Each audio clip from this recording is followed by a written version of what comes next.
que suban a esta mesa en escenario las personas que van a intervenir seguidamente. Rosa David, Fernando Fantoma, Lander Beloki eta Eneritz Magaldi. Prestakuntza, pertsonen prestakuntza eta ezagutzaren kudeaketa. Horiek dira, ondoren jorratu ditugun gaiak. Prestakuntza, pertsonen prestakuntza eta ezagutzaren kudeaketa.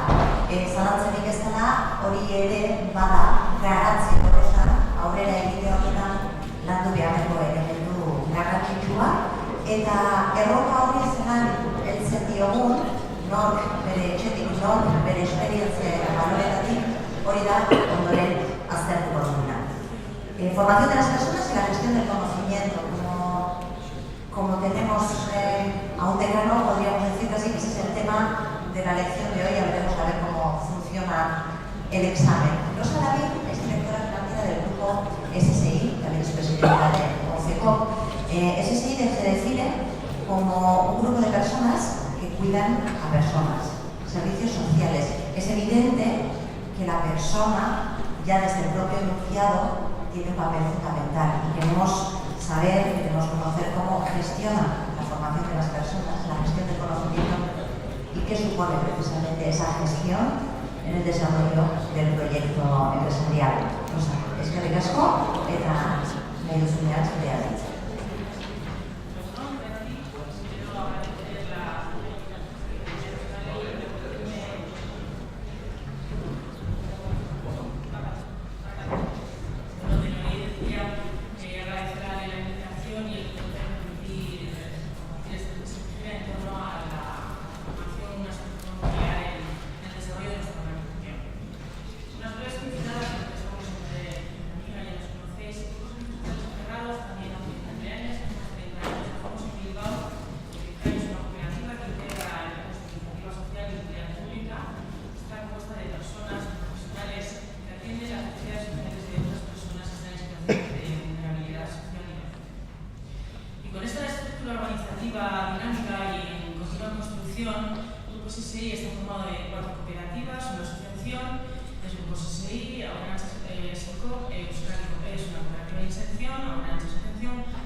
Y esta especialidad formativa es el producto de un proyecto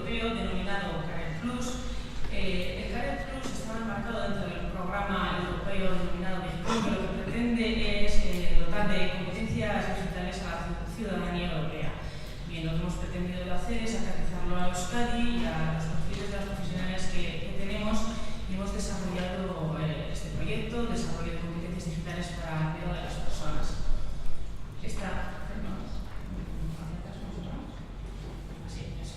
Esta es una imagen en la que el primer grupo de compañeras estaba recibiendo la formación de esta especialidad, ya la han finalizado hace unas semanas, y ahora mismo ya tenemos también, la vida está impartiendo en nuestros locales, estamos haciendo formaciones con personas desempleadas y que están incluyendo ya esta nueva especialidad formativa.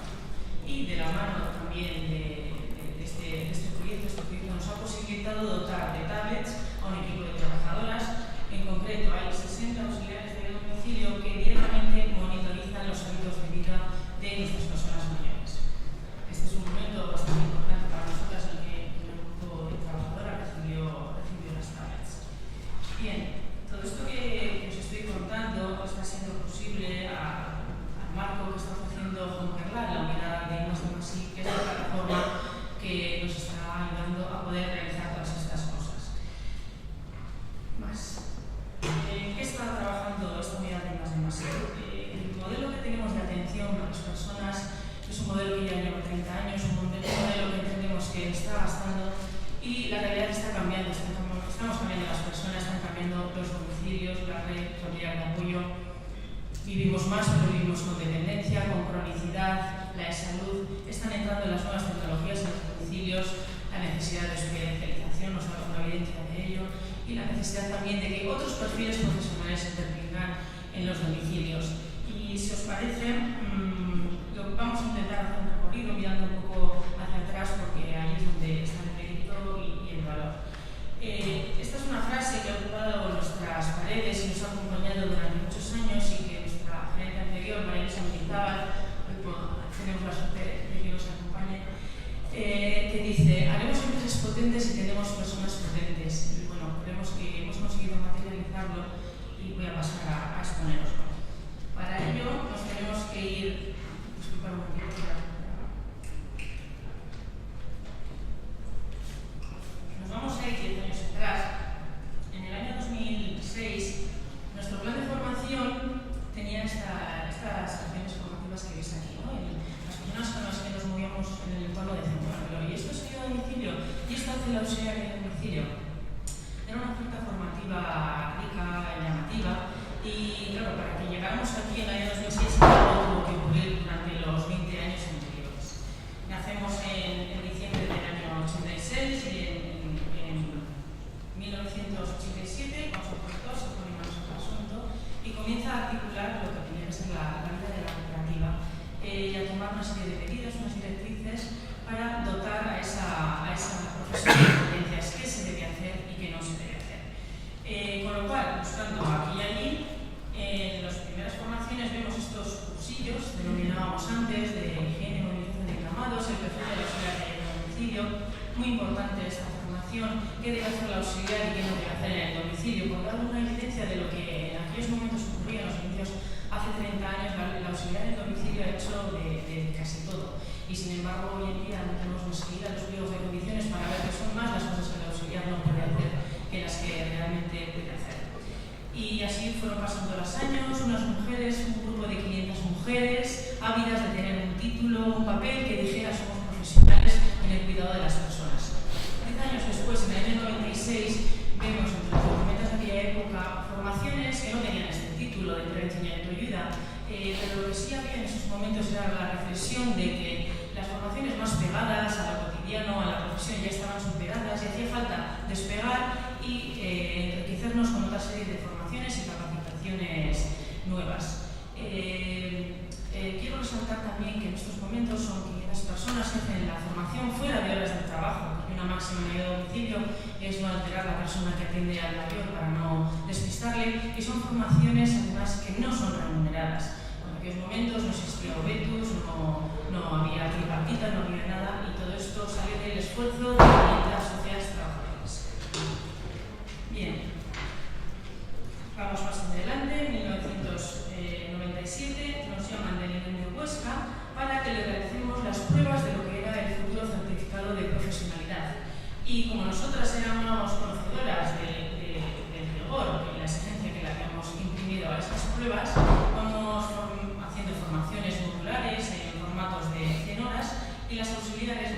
pasando por esas formaciones para capacitarse para esos futuros certificados que iban a llegar. Por desgracia, los certificados no han llegado hasta el año 2011, pero lo que siempre hay por detrás es ese ansia de ese reconocimiento social. Bien, año 1999, llega el euro y nosotros hacemos compras en los domicilios, manejamos dinero y con el euro pues las cuentas no cuadran, la desconfianza. Gracias a un acuerdo que hicimos con la oficina del euro de Vizcaya en Bilbao, las trabajadoras de primera mano pudieron tener un contacto con las monedas, con los billetes, hicieron de correa de transmisión con las personas mayores, ¿no? Hicieron de vehículo para trasladarles pues, ese cambio, suavizar ese cambio que se iba a producir a nivel cultural y económico. Año 1999 también vemos este tipo de formaciones de VIH en aquel momento frente a los 2.500 usuarios que podríamos tener, pues solo los tenían esta enfermedad, pero por detrás está esa ansia de capacitación. También tuvo un importante impacto en nuestra organización, la formación de formadores, porque también es importante pues, saber una cremallera, cocinar con fundamento y datos reales.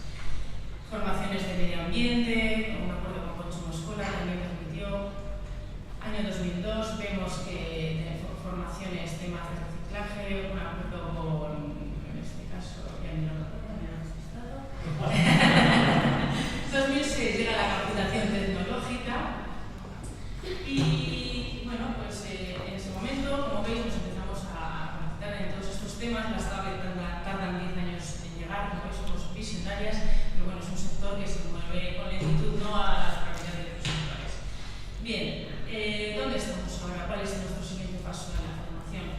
Desde la unidad de I+D+I, con todo ese conocimiento que vamos recogiendo del cuidado, de las fuerzas en lo que estamos de las personas, lo que pretendemos es concentrarlo y ponerlo al servicio de la administración a través de este proyecto apoyado por BEAS, por la Diputación Foral de Vizcaya, y una convocatoria de innovación social y promoción económica. Y lo que se pretende es crear una red que involucre al conjunto de agentes del sector sociosanitario, lo vincule y dar, lo que se pretende es en el fondo dar una capa de información sociosanitaria sobre los apoyos y las promociones que ya existen de una manera estructurada, que se dan desde los centros de formación, de empleo, de desarrollo local, a través de formaciones especializadas, avanzadas, mentoring. Actualmente estamos trabajando con 2 municipios, con DEMA, estamos también con Inmuralde. Hemos hecho hace la semana pasada una formación en un Go social denominado, en el que se invitaba a comerciantes, empresarios, emprendedores de la localidad a poner el foco de atención en el ámbito sociosanitario como una fuente adicional de desarrollo de su negocio. Y bueno, pues nada, creo que nada más por añadir, miro hacia atrás y yo creo que la frase que os comentaba antes de Rita, pues hemos sido capaces de materializarla y bueno, es una de las cosas que como organización estamos más orgullosos.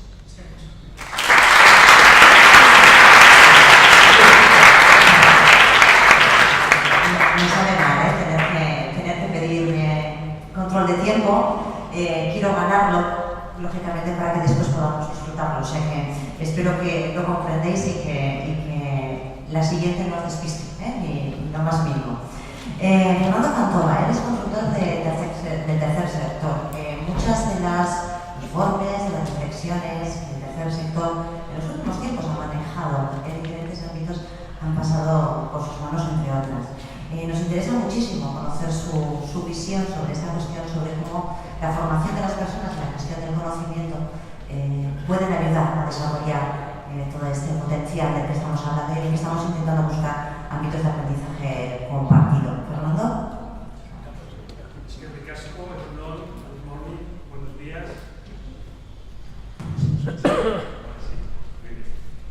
Me parecía que una metáfora de una situación real podría servir para empezar esta intervención. Y tiene que ver con la rueda de prensa que un político catalán, Pasqual Maragall, dio cuando supo que tenía Alzheimer. Cuando Pasqual Maragall supo que tenía Alzheimer, dio una rueda de prensa y él venía de parar por un segundo diagnóstico en un hospital de Estados Unidos.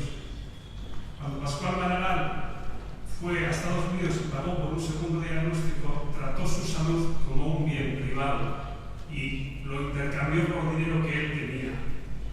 Sin embargo, la rueda de prensa Pascual Maragall nació en el Hospital Sant Pau de Barcelona, un hospital de la red pública, y él expresaba en esa rueda de prensa su orgullo por la alta calidad de ese hospital público que le iba a atender en el futuro.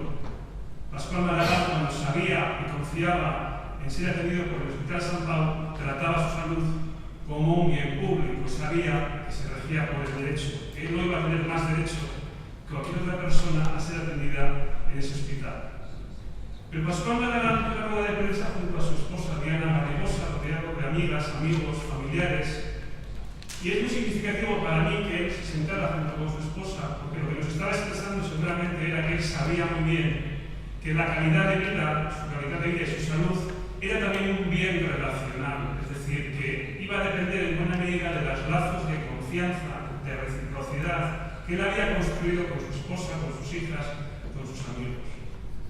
Pascual Maragall, por tanto, se presenta en esa rueda de prensa como una persona que disfruta de bienes privados porque los puede pagar en el mercado, que disfruta de bienes públicos porque tiene derecho a ellos y que disfruta de bienes relacionales porque ha construido relaciones significativas.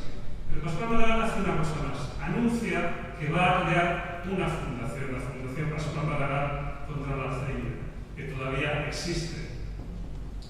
¿Qué quiere decir Pascual Maragall? Que él siente que él tiene un capital reputacional, tiene unos contactos, tiene unos activos, tiene dinero, tiene relaciones, tiene intenciones, tiene aspectos que pueden ser gestionados como bienes comunes.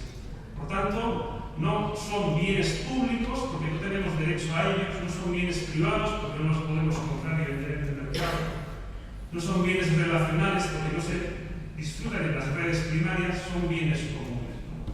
Bueno, si me aceptáis esta metáfora, podríamos decir que estos cuatro tipos de bienes, los bienes públicos a los que tenemos derecho, los bienes privados que intercambiamos, los bienes relacionales que vivimos en reciprocidad y los bienes comunes que compartimos por solidaridad más allá de nuestra red primaria, son cuatro esferas, cuatro tipos de agentes, cuatro fórmulas de similar importancia civilizatoria, es decir, de alguna manera las cuatro esferas impactaban positivamente en la salud de Pascual Maragall, pero cada una de ellas lo hacía a su modo, con su valor añadido específico, a su manera. En eso yo podría pensar que esta idea, que puede resultar extravagante para un científico social simplemente de hace 30 o 40 años, ya no resulta extravagante para nosotros, porque entendemos que la esfera de lo público estatal, la esfera del mercado, de intercambio, la esfera de la familia y comunidad, a esas tres esferas se les ha nacido en medio una estación intermodal, un espacio intermediario que dicen autores como Donati o Evers, un espacio intermediario capaz de aumentar la capacidad de gestionar la complejidad social. Bueno, a mí se me ocurría que esto podía dibujar como un mapa con estas regiones, ¿no? La región de lo público, la región de lo privado, la región de lo común, la región de lo primario y de lo comunitario. Pues bien, estas regiones no tienen fronteras nítidas en la vida social y son habitadas por tribus que se despliegan por estas regiones, ¿no? Yo creo que la tribu del cooperativismo, la tribu de las cooperativas, habita, surge, se enraiza en el territorio de los bienes comunes, en el territorio de la solidaridad, en el territorio de la iniciativa social. Sin embargo, sabemos que su historia le ha llevado a irse acercando cada vez más, extendiendo cada vez más a las laderas y a los valles del mercado. Nuestros cooperativistas pelean en el mercado chino, en el mercado australiano, en el mercado de Estados Unidos, se fajan en la dinámica del mercado y, por tanto, la tribu del cooperativismo está en la zona, en el territorio intermediario de la iniciativa social, de la economía social, pero también es muy productora y muy gestora de bienes privados en el mercado. Por el contrario, el grupo, en la tribu del tercer sector de acción social, es una tribu que también, diríamos, enraiza, nace, surge en el territorio de los bienes comunes, de la solidaridad, de la iniciativa social, pero que más bien ha ido acampando por las laderas del Estado, se ha ido acercando a las subvenciones, a los convenios, a los conciertos, a la gestión de servicios públicos, se ha ido conectando con el Estado. Por ahora me estaba acordando, como dicen los libros de Asterix, ¿no? No hay nada más, sí hay algo más, hay una intersección, ¿no? Hay una intersección porque se ha visto de esta manera, se han mencionado varios nombres, citaré también el de Aguinsari, que tenemos otros más, que pueblan en esa pequeña intersección entre la tribu de las cooperativas y la tribu del tercer sector de acción social, ¿no? Que si bien, como decimos, nacen, se enraizan, surgen, pacen, viven en ese territorio de lo solidario y de los bienes comunes, han ido acampando por otros lados y están de alguna manera un poco de espaldas. Seguramente por eso Carlos García Aldoy ha organizado esta jornada, ¿no? Para que estén un poquito menos de espaldas, para que visibilicemos a quienes están en la intersección y para que veamos cómo se pueden entender más. Si es así, y estoy de acuerdo con él, de que ambas tribus se dedican a proteger, promover y gestionar bienes comunes, bienes que no podemos comprar y vender en el mercado, que no podemos elegir como derecho, que no podemos compartir en las redes digitales. Pues bien, yo diría que lo rico de la cuestión es que la oportunidad que hoy tienen el tercer sector y el mundo cooperativo de entenderse se produce en el contexto de la sociedad del conocimiento. Una sociedad que, siguiendo a Identity, se caracteriza porque los activos intangibles, el saber, cobra más valor frente a activos o recursos más valiosos en otras épocas, como pudieron ser las tierras, como pudieron ser las máquinas, o incluso el propio trabajo manual, material humano, ¿no? Hoy en día lo que más vale en la economía en la que estamos insertas es este activo intangible del conocimiento. El conocimiento se traduce en tecnología, y una tecnología que amenaza con destruir la cohesión social, porque está cambiando radicalmente la fisonomía del empleo, que era nuestro gran vínculo de cohesión social, y una tecnología que está amenazando, y hay personas expertas que dicen que ya lo ha hecho, amenazando con destruir la sostenibilidad de nuestro nido ecológico del planeta, ¿no? Y por tanto, de alguna manera, esa sociedad del conocimiento que ha prolongado nuestra esperanza de vida en 40 años, en un siglo, que nos permite elegir productos y servicios, que nos da tantas oportunidades de curarnos, de aprender, a la vez nos puede destruir, ¿no? Y de pronto puede ser una llamada para que el mundo cooperativo y el mundo del tercer sector, recuperando o recordando sus raíces como gestoras y gestores de bienes comunes, se pongan a la tarea. Y ciertamente lo que sí parece bastante claro, por lo que nos dicen los estudios de innovación y los estudios del conocimiento, es que contra ese riesgo o amenaza del conocimiento traducido en tecnología destructora, hablamos de la globalización neoliberal, no podemos trabajar, no podemos luchar sin conocimiento, ¿no? Y ahí sí que de verdad también la misma tecnología nos viene a salvar, de cierta manera nos viene a ayudar, porque las nuevas tecnologías de la información y la comunicación están poniendo de moda el tema de los bienes comunes, están poniendo encima de la mesa nuevas posibilidades de colaboración y de innovación, y yo terminaría diciendo que esa es la tarea de gestionar el conocimiento hoy en día, es producir conocimiento, innovación tecnológica, innovación social, saber hacer, saber experto, academia, ciencia, es decir, es un montón de actores trabajando de forma hibridada.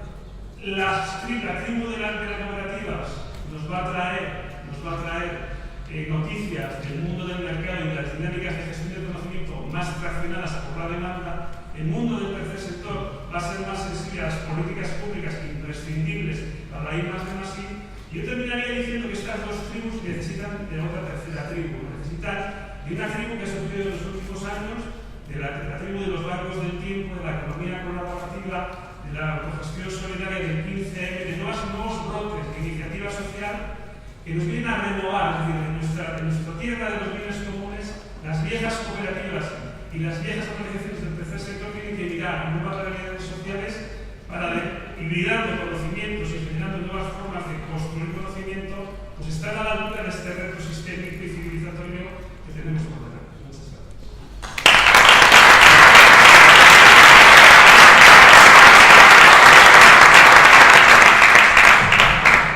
Vamos a ver qué encontramos en estas intersecciones en la conversación entre las distintas tribus.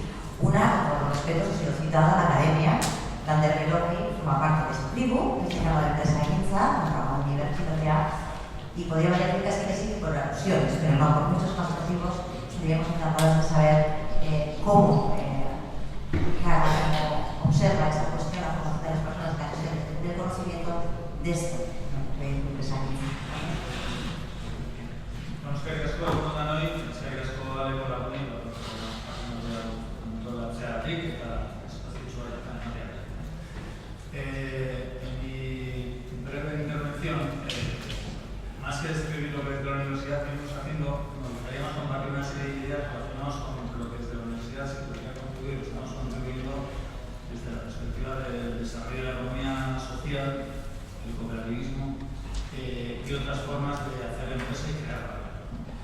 Y en ese sentido, yo creo que todos subrayamos el papel clave de la universidad, del sistema educativo, pues, la formación, capacitación de los profesionales del presente y del futuro, pero yo creo que permanentemente tenemos que tener presente que ni la universidad tiene esa exclusiva, y por lo tanto hay otra serie de etapas educativas con las cuales pues, hay márgenes de coordinación y de mejora y de una visión mucho más sistémica que en estos momentos podemos tener, y por tanto deberíamos de contemplar el ámbito educativo como un todo integral, y sobre todo yo creo que de un tiempo a esta parte cada vez se va subrayando más la importancia de otros espacios de aprendizaje, no tanto de enseñanza, pero sí de aprendizaje, en los que la universidad es una, pero hay otros que juegan su rol, y si no los incorporamos en esto que estamos viendo, pues seguramente vamos a perder capacidad de efectividad, ¿no? Referido a todo lo que es el ámbito familiar, todo lo que es el desarrollo de la propia sociedad, y específicamente el ámbito del trabajo y el ámbito de la empresa. Es decir, desde el punto de vista formativo y de aprendizaje, y ahí hay, yo creo, experiencias interesantes, y son experiencias además que están impactando en sentido positivo en el desarrollo del propio cooperativismo. La empresa juega un rol clave desde la aprendizaje, ¿no? Desde el hacer. Cada vez más las metodologías del ámbito educativo contemplan la importancia del aprender haciendo, de que la propia práctica sea una fuente de aprendizaje importante, y por tanto esa distinción, digamos, es un modelo mental clásico de dividir un tiempo para la enseñanza, el aprendizaje, y otro tiempo para repetir de forma rutinaria lo que uno ha aprendido de forma permanente en el tiempo, pues eso obviamente ya queda muy obsoleto. Entonces, tenemos que incorporar el rol de la empresa como un espacio de crear valor, pero a su vez también un espacio de aprendizaje para los que la forman, y por tanto contemplar en ese sentido. Ahí están habiendo, yo creo, avances muy interesantes desde la óptica de la certificación, desde la óptica del ámbito metodológico. Incluso se van incorporando nuevas metodologías y nuevas formas de evaluar ese desempeño que un profesional está teniendo en el ámbito de la empresa, pero yo creo que deberíamos de contemplar como un todo, ¿no? Y de esa forma, seguramente la capacidad de poder transformar personas pues se va a multiplicar si lo contemplamos. Y en ese sentido, desde el punto de vista de la academia, pues los retos que tenemos son básicamente dos. Uno muy específico nuestro, que es el de formar en competencia, y por tanto formar buenos profesionales, y a eso nos dedicamos, pero a su vez también, y no se puede distinguir de la primera, tenemos también una responsabilidad desde el punto de vista de formar buenas personas, y ahí pues claramente debemos de contribuir, ¿no? Desde la experiencia de Mondragón, esto segundo, lo de formar buenas personas, que es un término excesivamente genérico, pues se desarrolla, entiendo, desde la conexión que tenemos con los valores de la propia experiencia educativa y de ella en general la experiencia cooperativa que se viene desarrollando. Valores que han estado presentes. Como conocéis, pues, los 10 principios cooperativos que tiene contemplados, que son, digamos, los ejes de desarrollo del proyecto cooperativo, están presentes, y uno de ellos es la educación.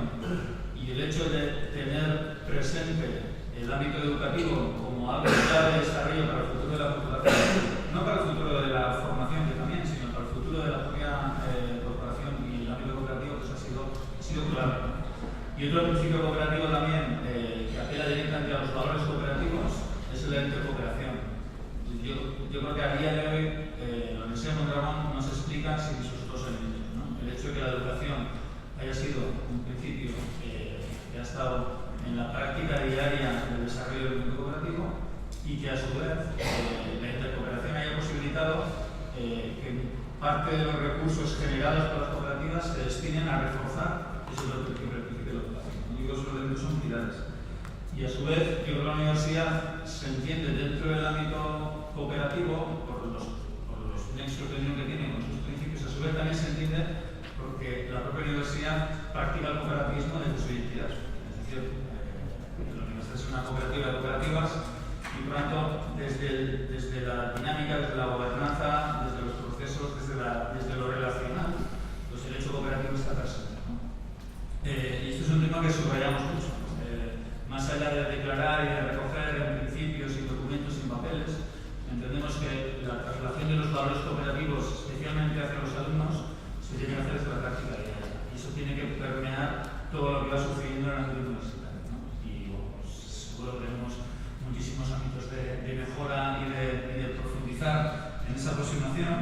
Pero esa práctica diaria, yo creo que nos lleva a ser muy conscientes con, yo creo, dos responsabilidades claves que tenemos con el desarrollo de las personas y su conexión con lo que son los valores cooperativos, ¿no? Y es que tenemos una responsabilidad como universidad desde el punto de vista de capacitación de personas y además capacitar personas como buenos profesionales para cualquier contexto, no solamente el contexto cooperativo, es un tema importante, que formamos personas para que desenvuelvan el contexto cooperativo, pero también el contexto de empresas mercantiles. Y en todas ellas tienen que ser buenos profesionales, ¿no? Pero nuestro propósito y yo diría nuestra obsesión es que allá donde estén, tanto en el ámbito cooperativo como en el ámbito mercantil, tengan un sello distintivo, ¿no? Una forma de actuar, una serie de valores, una serie de pautas de comportamiento que sean comunes, que los puedan diferenciar de los profesionales. Y ahí sí queremos que todos ellos puedan tener esa impronta resultado de haber estudiado, aprendido, vivido en la Universidad de Mondragón, ¿no? Y bueno, yo puedo hablar más conocimiento de causa de nuestra facultad, ¿no? Y a su vez en los programas formativos que venimos desarrollando y desde la práctica diaria que se va llevando adelante y desde los enfoques metodológicos, esto está, digamos, plasmado en dinámicas diarias con los alumnos, con la forma en la cual nos relacionamos con ellos, con las propuestas y los conocimientos que les estamos trasladando, con las experiencias que van viviendo, es decir, todo ello está permeado con esa idea de que los alumnos que salgan de la universidad tengan esa forma de desenvolver que esté conectado con los valores cooperativos, ¿no? Y a su vez, otra responsabilidad que tenemos desde la universidad, entendemos, no solamente es la capacitación de personas, sino a su vez también la investigación y la difusión de la experiencia cooperativa, ¿no? Bueno, es una experiencia de largo recorrido, con resultados de impacto claramente perceptible, pero también con unas bases sólidas que, bueno, pues eso nos lleva a que ese elemento tiene mucho atractivo desde las claves investigadoras y también desde la clave de difusión. Yo creo que ahí, desde la universidad, desde la humanidad, Slanky, desde nuestra facultad, pues se va haciendo un esfuerzo importante en identificar las claves fundamentales de desarrollo del movimiento cooperativo y hacer de ahí pues, programas formativos, programas de difusión para que sea una experiencia conocida y por lo tanto a partir de ahí pues, sus posibilidades de multiplicación puedan incrementarse. Encontraría una última reflexión y con esto termino en relación a que yo creo que muchas veces cuando hablamos de empresas cooperativas, del ámbito cooperativo, subrayamos mucho lo que nos puede diferenciar del resto de dinámicas del resto de empresas. Yo creo también, para que tengamos un buen diagnóstico, creo que es importante que veamos qué elementos son los que nos separan y qué elementos son los que nos unen, porque también hay elementos que nos unen, ¿no? Yo creo que el propósito de aportar valor al mercado es exactamente común en el ámbito cooperativo como en el ámbito mercantil. Y por tanto, ese objetivo tanto en empresas cooperativas como en empresas mercantiles existe. Y eso genera muchas dinámicas que en algunas de ellas pues coincidimos en la forma de abordar, en la forma de proceder. Ahora, otras muchas, los cómo que abordamos desde el punto de vista de estructuración de la empresa, desde el punto de vista de implicación con los trabajadores, desde el punto de vista del compromiso de las personas que forman parte del ámbito cooperativo, es decir, los cómo para poder desarrollar ese que está aportando valor, yo creo que es realmente lo que nos diferencia, ¿no? Si realmente eso lo tenemos suficientemente claro, pues yo creo que nos vamos a ir focalizando cada vez más en aquello que realmente nos corresponde profundizar, ¿no? Sin obsesionarnos en que realmente sean experiencias radicalmente distintas a otras, porque hay elementos que hay que sostener con ellos.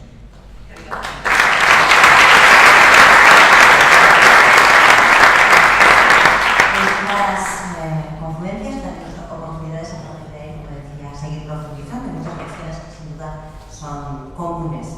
Vamos a cerrar esta mesa en formación de las personas que están de conocimiento con la intervención de Neritz Zagaldi. Dakiko zuzendaria da, Lankidetzaren ikertegia da Lanki, Jagarren urtean sortua, eta bertatik ere, jakina, ez bakarrik gai hau, beste gai asko ere bai, baina hor ikerketa lan handia egin da ikizun ere, Absoluteko kooperatiba esperientzia ikertzea baita berrez erregin nagusitarikoa.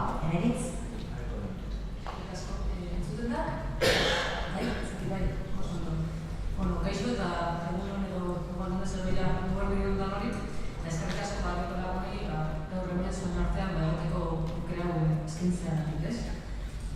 mesa estamos poniendo 4 miradas diferentes pues, del tema que se nos presenta, ¿no? 4 miradas sobre cuestiones relacionadas con la formación del capital humano, con la gestión del conocimiento.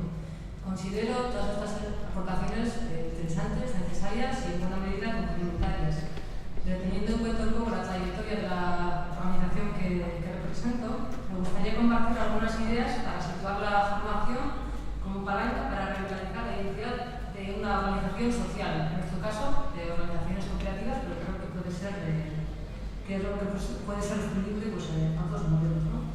Tanto en LACI como en la Universidad de Mondragón, que comentaba antes también, ¿no? Trabajamos entre otros pues, con la vocación de investigar y fomentar procesos educativos que potencien y ahonden las claves de la identidad cooperativa y la revitalización del cooperativismo, ¿no?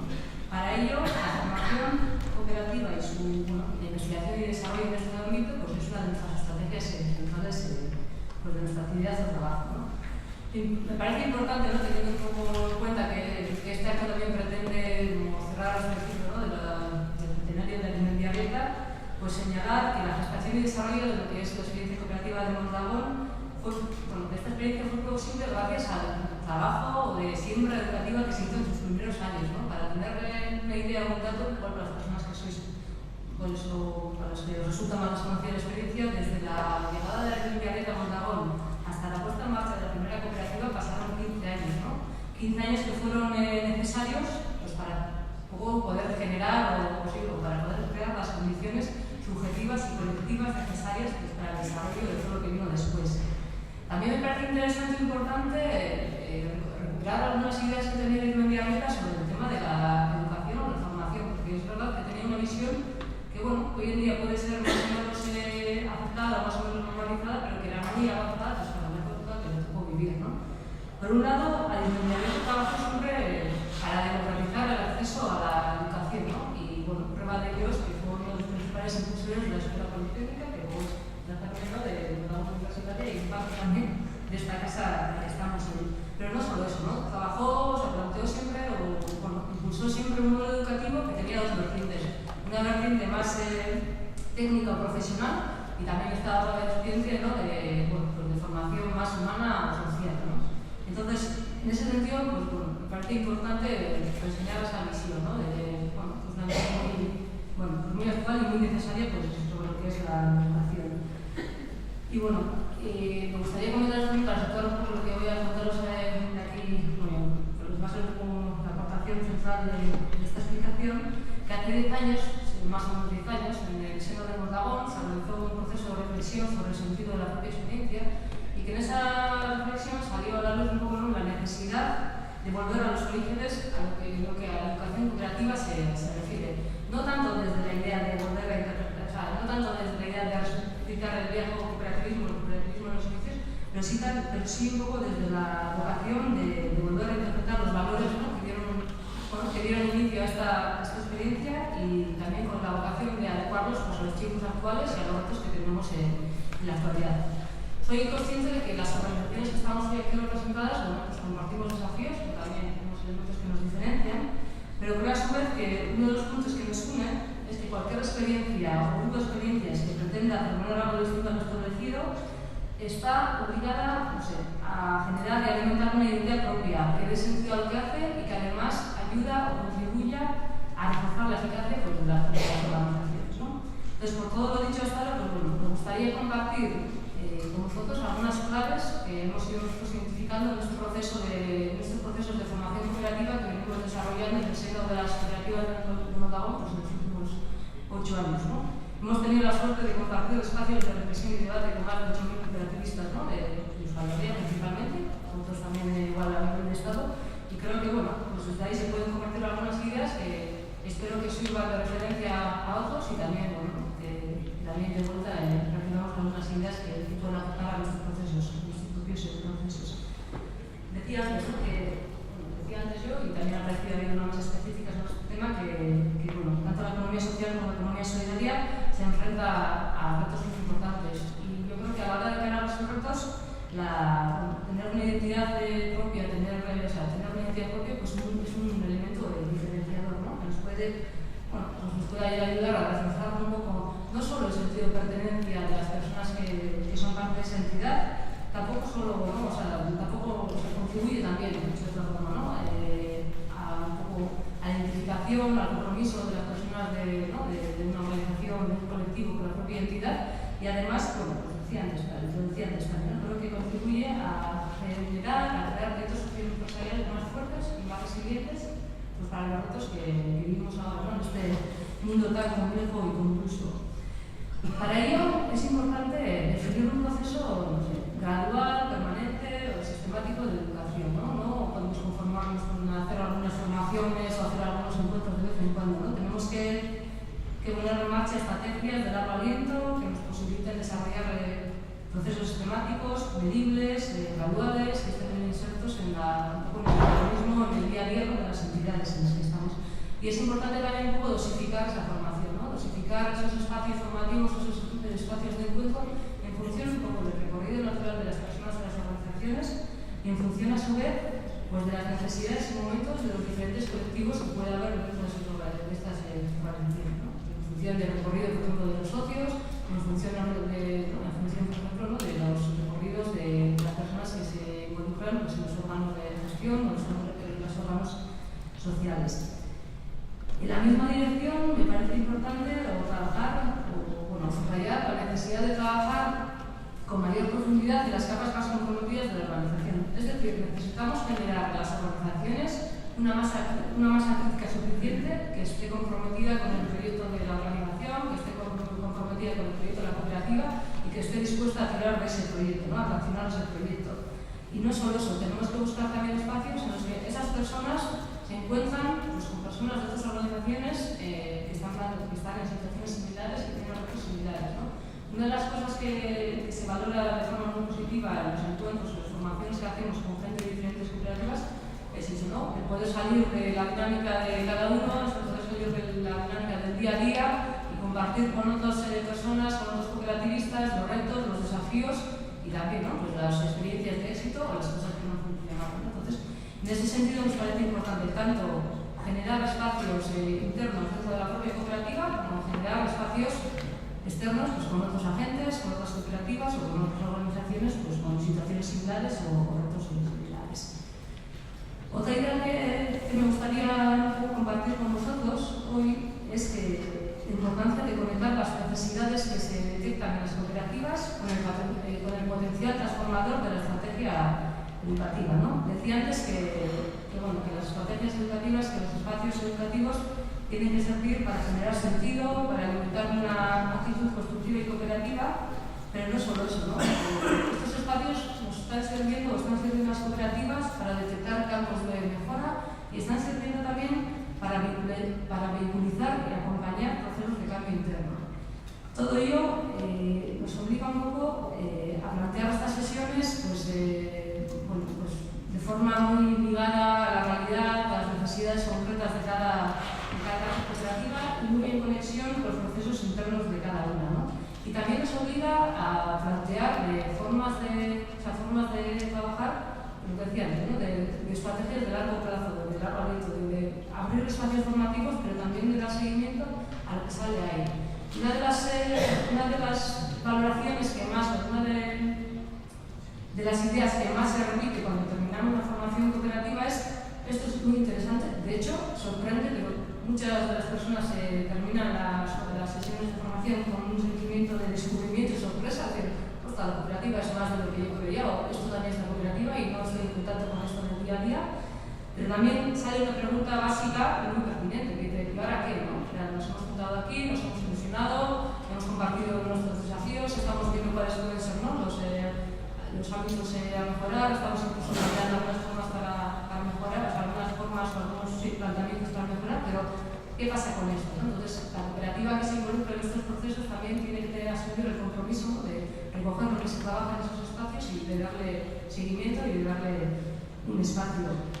Para conseguir todo esto que estoy diciendo es muy importante contar con una metodología apropiada, ¿no? O sea, plantear las sesiones de formación, plantear los espacios de reflexión y de debate pues con dinámicas participativas, dinámicas ideológicas, que combinen temas o visiones más teóricas o de ponencias con ejercicios para la reflexión, que no sean dogmáticas y sobre todo que inviten a generar o generen un ambiente constructivo, ¿no? que activen a las personas a buscar soluciones pues, a los problemas que se plantean o que se encuentran en estas sesiones, ¿no?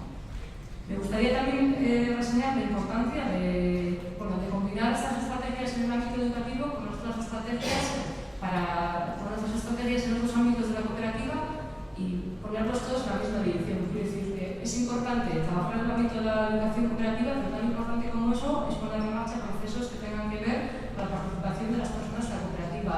O tan importante como eso es caminar formas o buscar formas para mejorar el liderazgo cooperativo o para crear entornos de trabajo más cooperativos o para abordar la dimensión de la transformación social de las cooperativas. Necesitamos estrategias integrales que contemplen diferentes ámbitos de trabajo, siempre con un horizonte común, ¿no? Que es como generar una identidad cooperativa más fuerte, generar proyectos cooperativos más fuertes y más resistentes en el contexto en el que vivimos. Y creo que todo lo que he dicho hasta ahora pues eso, ¿no? Implica desarrollar una estrategia de educación cooperativa basada en la investigación, en la innovación y que además que reúna o que integre a todos los agentes que participan en este tipo de procesos. Termino ya pues recuperando la cita de la mundialeta, ¿no? Que hemos recuperado creo que entre todos primarias y bueno, creo que es una cita que ayuda a pensar un poco la centralidad de la estrategia, la centralidad de las estrategias educativas en el desarrollo de las personas y organizaciones de economía social y solidaria. Os leo la cita tal cual. Se ha dicho que el movimiento cooperativo es un movimiento económico que emplea la acción educativa. Puede alterarse la definición afirmando que es un movimiento educativo que utiliza la acción económica.